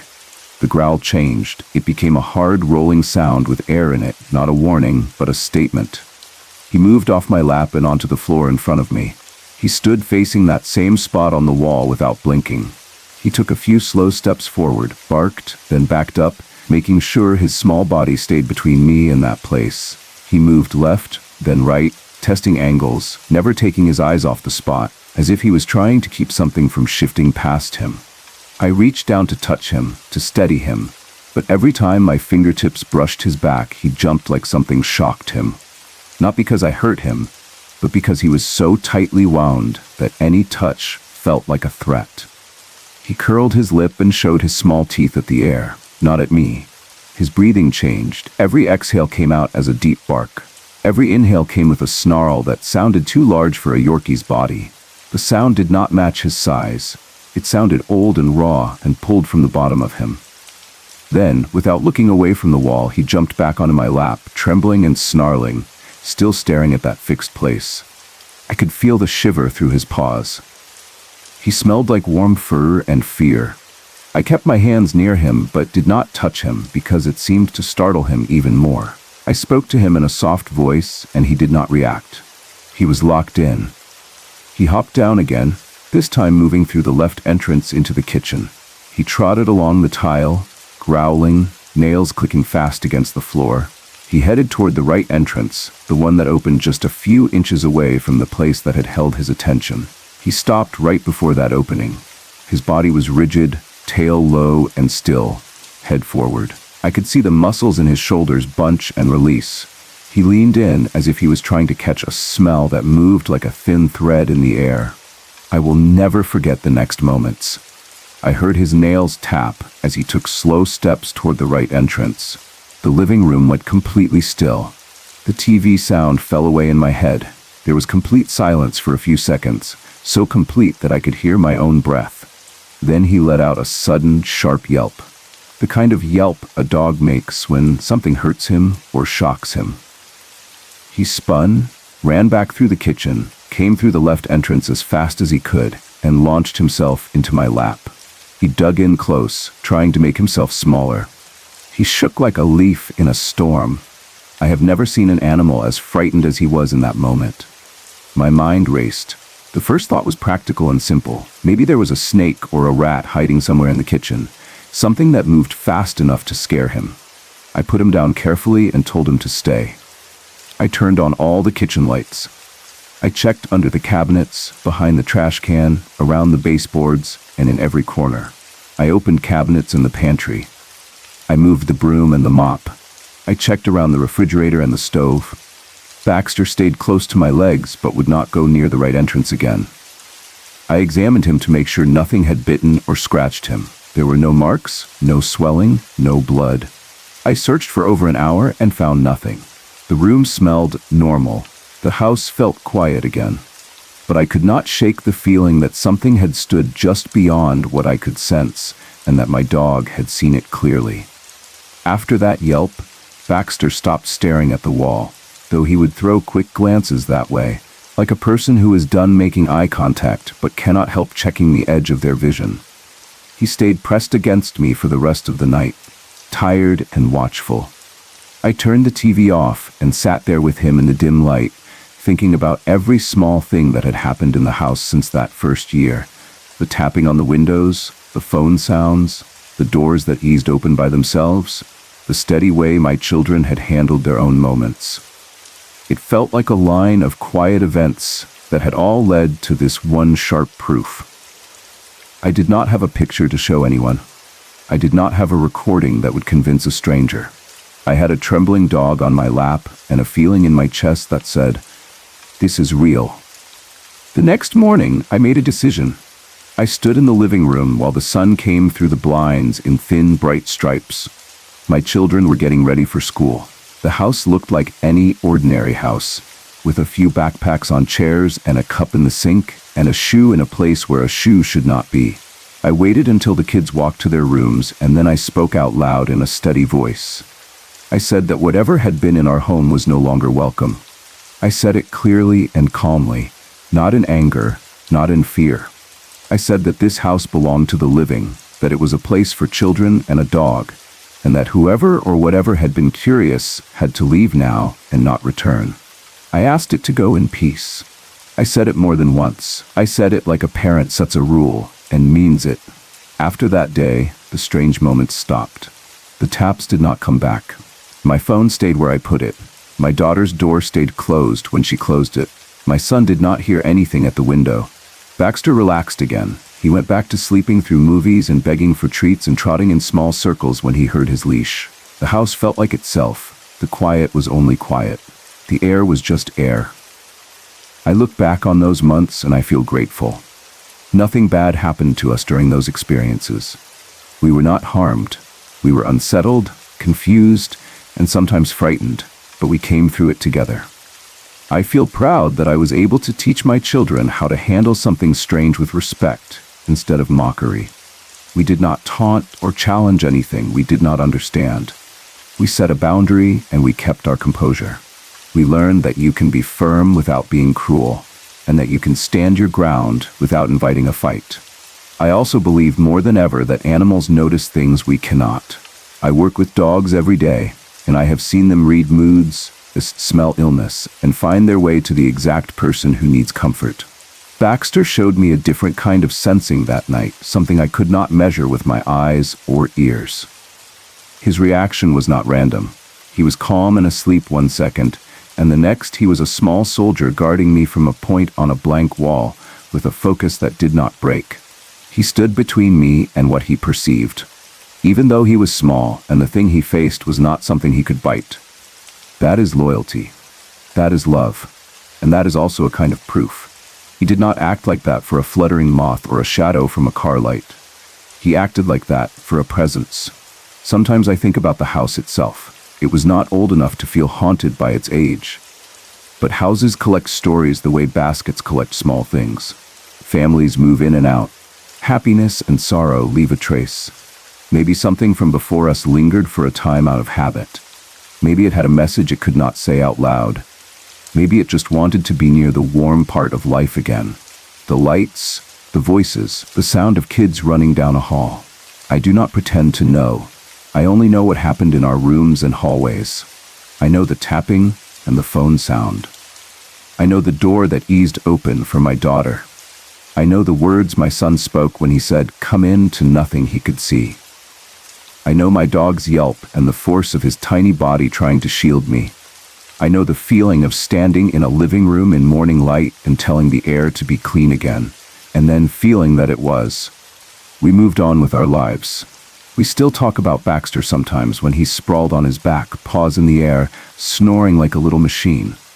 We tell the story like a family memory, because that is what it is. part of our shared history. It changed the way I think about the world.